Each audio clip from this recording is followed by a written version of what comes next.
सफलता की ऊंचाइयां छूने वाले, अपने नाम के अनुरूप भविष्यवादी सोच रखने वाले एक सफल किसान भविष्य कुमार जिला चंबा ब्लॉक महला गांव ककियां के निवासी हैं।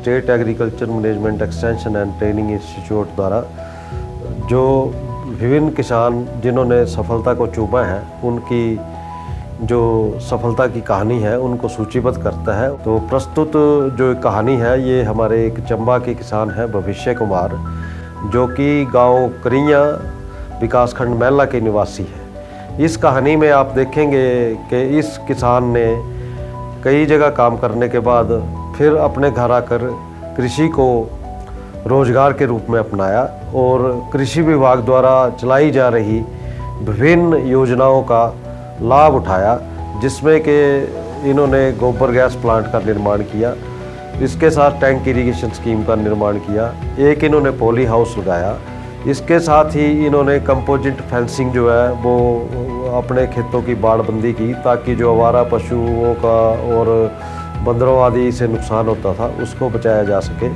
खेती को बचाया जा सके। और इन विभिन्न प्रयोजनों का लाभ उठा करके अब ये किसान जो है अपनी खेती की आमदनी से अपने घर का, अपने परिवार का गुजारा भी कर रहा है और अपने जो बच्चे हैं उनको अच्छी शिक्षा भी प्रदान कर रहे हैं। मैं भविष्य कुमार सन ऑफ करमचंद, गांव ककियां, ब्लॉक महला, जिला चंबा, हिमाचल प्रदेश का रहने वाला हूं। मैंने जब स्कूल से एजुकेशन 1980 में 10वीं पास की और उसके बाद खेती बाड़ी में बाप दादाओं की जैसे ज़मीन होती थी उसी में जुट गया। मक्की और गेहूं की बिजाई करते थे, कुछ बंदर खा जाते थे, कुछ ऐसे उजड़ा जड़ के चला जाता था। नौकरी के लिए बहुत प्रयास किए, बिजली बोर्ड में भी मैंने कुछ दिन डेली पेजर काम किया, तो उसमें कुछ मेरे को जचा नहीं। खेती बाड़ी के बंदर ख़त्म कर देते थे, तो मैंने अपना घर छोड़कर बाहर जाने की स्कीम बना ली और निकल भी गया। वहाँ पर मैंने मधुमक्खी पालन का काम सीखा सर, और फिर उसमें मैंने 10-12 साल अपने व्यतीत कर दिए। इसमें कोई ख़ास मुनाफा मेरे को नज़र नहीं आने लगा और घर से बाहर रहना पड़ता था। इसके बाद 2011 में फिर वापस मैं रिटर्न जो अपने यहाँ गांव में पहुंचा और खेती बाड़ी का काम शुरू करने की योजना बनाई। भविष्य कुमार जी धनोपार्जन के लिए दुर्गम पहाड़ों की धीमी गति से चलती जिंदगी छोड़कर भाग्य आजमाने के लिए बहुत देर घर से दूर रहे। आखिर उन्होंने गांव वापस आने का निर्णय लिया। गांव आकर सबसे पहले कृषि विभाग चंबा से संपर्क किया। विभाग के अधिकारियों द्वारा दी गई सुविधाओं और नई जानकारी का उन्होंने भरपूर लाभ उठाया। तो जिसमें सबसे पहले तो मैंने वेजिटेबल की खेती शुरू की और उसके बाद वेजिटेबल के लिए फिर गोबर वगैरह की जरूरत पड़ती, खाद की जरूरत पड़ती। फिर मैंने अपनी गाय पाल ली। कृषि विभाग द्वारा उनको गौ पालन का मशवरा दिया गया। इसके अतिरिक्त विभाग द्वारा उनको गोबर गैस प्लांट से अवगत करवाया गया। बायोगैस प्लांट लगाने हेतु विभाग ने 10,000 रुपए अनुदान के रूप में दिए। इस परियोजना पर कुल 20,000 रुपए की राशि खर्च हुई। तो एक बार सर मैं एग्रीकल्चर ऑफिस में बैठा हुआ था, तो वहाँ पे बात चली और बात चलने में ये चला कि भाई आप गोबर का क्या करते हो। तो गोबर जो है हम खेतों में ऐसे फेंक देते थे, कोई फ़ायदा नहीं होता था उससे, ज़मीन में आधा लगता था, आधा ऐसे निकल जाता था। तो उन्होंने मेरे को एग्रीकल्चर विभाग के SMS सिद्धेश राज शर्मा जी ने मेरे को ये बताया कि आप एक बायोगैस का प्लांट लगा लो, जिससे आपको 2 फ़ायदे हो जाएंगे। एक तो खेत में खाद अच्छी मिलेगी, दूसरी आपका चूल्हे का खर्चा जो है वो भी निकल जाएगा।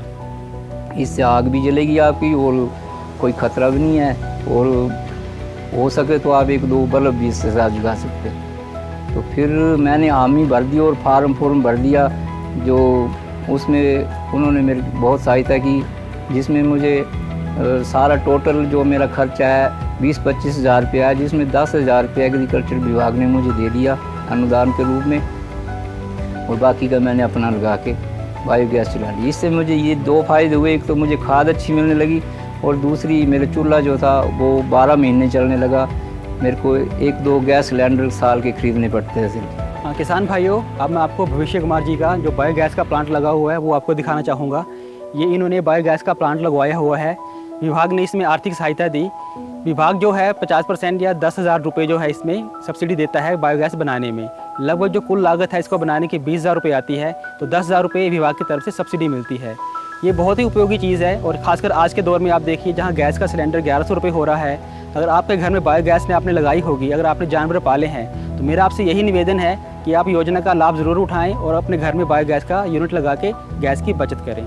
जब गाय पाल ली तो फिर एग्रीकल्चर के साथ मैं जब जुड़ा तो उन्होंने मुझे पोली हाउस लगाने की योजना बताई, तो मैं उसके लिए भी राज़ी हो गया।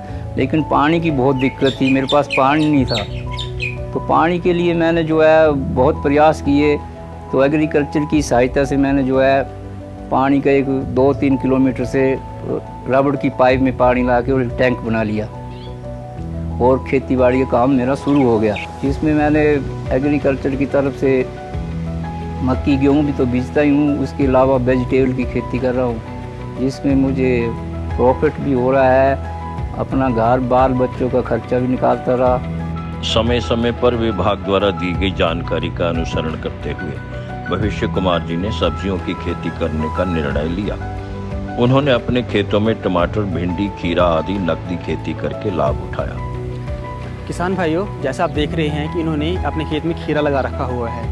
ये खीरा जो है इन्होंने ये हाइब्रिड खीरा लगाया हुआ है लगभग आधा बीघा खेत में अपनी, और ये खीरा लगाने का बिल्कुल सही ढंग है। जैसे इन्होंने पूरी इसकी बेलें बांध के खीरा लगाया हुआ है।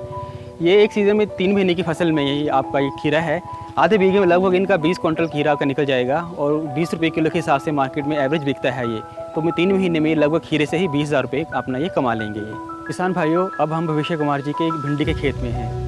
आप देख रहे हैं इन्होंने लगभग भिंडी भी आधा बीघा ज़मीन में भिंडी लगाई हुई है, और भिंडी भी आपका ये सीज़न में 5-7 क्विंटल भिंडी निकाल के और लगभग 15-20 हज़ार रुपये का मुनाफा भिंडी से भी कमा लेते हैं।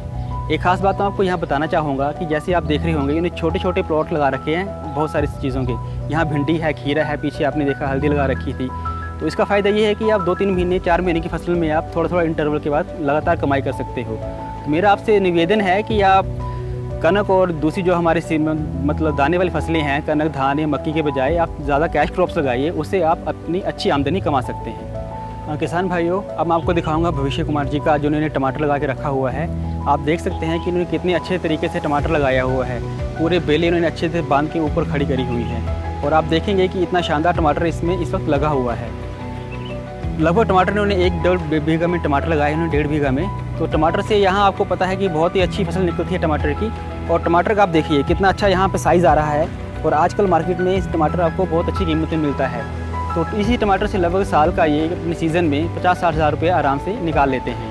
ये जो हल्दी है इसके क्या फ़ायदे हैं, जहाँ भी हमारे बंदरों का प्रकोप बहुत ज़्यादा है वहाँ पर आप अगर हल्दी लगाएंगे तो बंदर से बहुत बचाव होता है। जो बंदर हैं वो आपकी हल्दी को बिल्कुल नुकसान नहीं खाते हैं। बाकी कोई फसल आप लगाएंगे उसको बंदर चाहे खाएगा चाहे तोड़ेगा।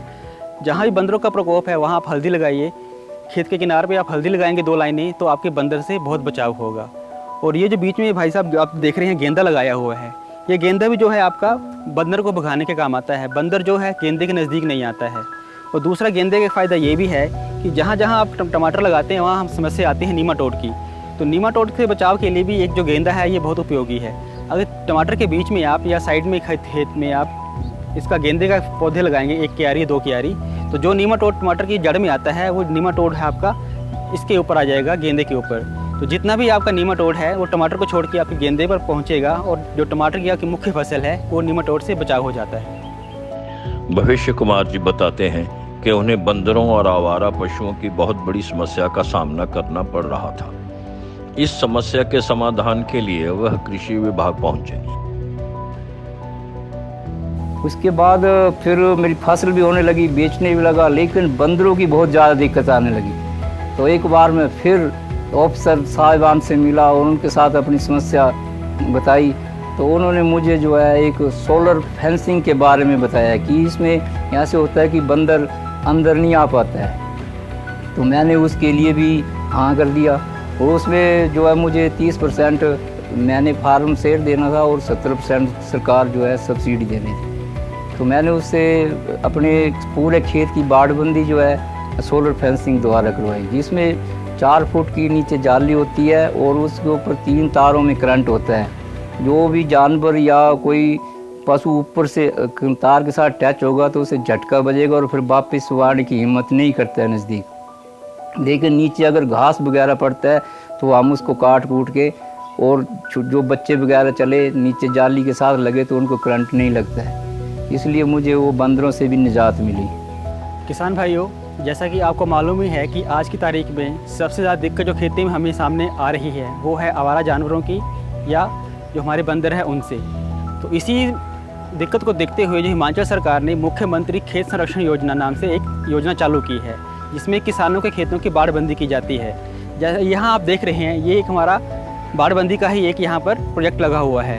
ये जो फेंसिंग है ये है कॉम्पोजिट फेंसिंग। इसमें आप देख सकते हैं नीचे जो आप देख रहे होंगे 4 फुट जाला होता है और ऊपर 2 फुट में 3 फुट तारें करंट की होती हैं। जो करंट है आपका, ये सोलर पैनल लगा है, साथ में बैटरी होती है। सोलर की बिजली लाइट से ही ये चार्ज होता है, उससे ही आपका करंट पैदा होता है। जो आपका जाला है उसमें करंट नहीं होता है और जो 3 तारें हैं उसमें आपका करंट चलता है। इसका फ़ायदा आपका ये है कि जो नीचे आपका घास वगैरह बढ़ रहा है थोड़ा बहुत, अगर 4 फुट तक बढ़ेगा वो तो करंट आपका बंद नहीं होगा, क्योंकि जाले में आपका करंट नहीं है। करंट है आपका ऊपर 3 फुट तारों में। जो भी ऊपर से कोई आने कोई जानवर है, चाहे बंदर है, ऊपर से आने की कोशिश करेगा तो उसको बहुत ज़ोर का झटका लगता है और दोबारा उस खेत में आने की हिम्मत नहीं करता है। इस स्कीम में सरकार जो है 70% का किसान को अनुदान देती है, 30% जो है किसान को अपनी जेब से देना पड़ता है। तो मेरा सभी किसान भाइयों से निवेदन है कि जहाँ जहाँ भी जंगली जानवर हो गए, आवारा जानवर हो गए या बंदर की समस्या है, वहाँ पे आप इस स्कीम का हमारा का उपयोग कर सकते हैं और अपने खेतों को जो है जानवरों से नुकसान से बचा सकते हैं। सालों में मैंने जो आप हल्दी जो है मैंने लगाई हुई है, जो मैं अपनी घर की यूज़ करता हूँ, अपने खाने के लिए इस्तेमाल करता हूँ। और बेगर है, जो बड़ी इलायची होती है, वो भी मैंने लगाई हुई है। छोटी भी लगाई थी लेकिन उसमें फ्रूट आने की समस्या हुई तो मैंने उसको उखाड़ दिया। और उसके अलावा हरा धनिया, मेथी, ये सब मैं अपने घर से ही तैयार करता हूँ, बाज़ार से लेने की मुझे ज़रूरत नहीं पड़ती है। उसके बाद सर मुझे जो दिक्कत आने लगी खेतों में हल चलाने के लिए, जो भी हमारे यहाँ पे ट्रैक्टर आता था वो समय समय पर आता था, लेकिन मुझे जो है समय पे उस टाइम पे ज़रूरत नहीं होती, मुझे बीच बीच में ज़रूरत होती थी। वेजिटेबल के लिए हर 2-3 महीने के बाद जुताई करनी पड़ती है। इसके लिए फिर मैं विभाग से अपनी समस्या बताई तो उन्होंने मुझे जो है पावर बीडर खरीदने के बारे में बताया, जिसमें भी मुझे 50% सब्सिडी दी गई। तो मैंने पावर बीडर भी खरीद लिया और अब उससे मैं अपनी खेती बाड़ी जब दिल करता है थोड़ा सा तेल डाल के कर लेता हूँ। कृषि विभाग की सहायता के लिए तत्परता तथा भविष्य कुमार जी की प्रगतिशील सोच एवं मेहनत आज रंग ले आई है। पंडित दीनदयाल योजना के अंतर्गत उन्हें पॉली हाउस लगाने का परामर्श दिया गया, जिसमें विभाग द्वारा उन्हें 80% अनुदान दिया गया। एक और योजना आई, पंडित दीनदयाल योजना, जो 2011 में आत्मा के तहत निकली।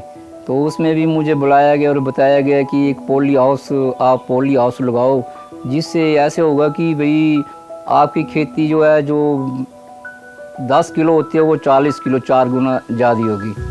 तो मैंने वो पॉली हाउस भी लगवाया, जिसमें मैंने कैप्सिकम की खेती की और खीरा वगैरह, टमाटर वगैरह लगाए। तो पॉली हाउस लगाने में मुझे सरकार के द्वारा जो है 80% सब्सिडी अनुदान के रूप में मिले और 20% जो मैंने अपनी जेब से लगाए। तो इससे मेरा पॉली हाउस का काम भी चल पड़ा। समय समय पर कृषि विभाग के अधिकारीगण भविष्य कुमार जी की सहायता एवं मार्गदर्शन के लिए पहुंचते हैं।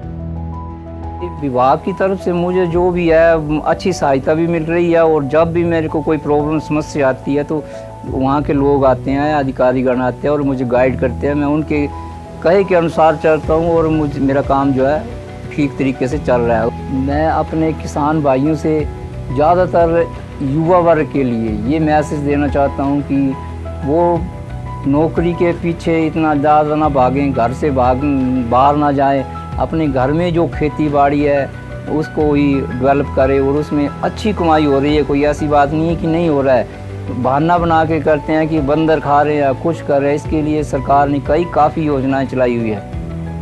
सबको अपने विभागीय अफसर के साथ मिलना चाहिए और उनसे इस समस्या का हल लेना चाहिए। और काफ़ी कुछ जो सरकार किसानों के लिए कर रही है, जिसका फ़ायदा लोगों को उठाना चाहिए और मेरी तरफ से कि ज़रूर उठाएं। तो मेरा सभी से अनुरोध रहेगा कि इनके इस किसान को उदाहरण के रूप में रखकर और इसी तरह आगे बढ़ चढ़कर और मेहनत करें और कृषि विभाग द्वारा चलाई जा रही विभिन्न योजनाओं का लाभ उठाकर अपनी आय में वृद्धि करें। धन्यवाद। जय हिमाचल, जय किसान।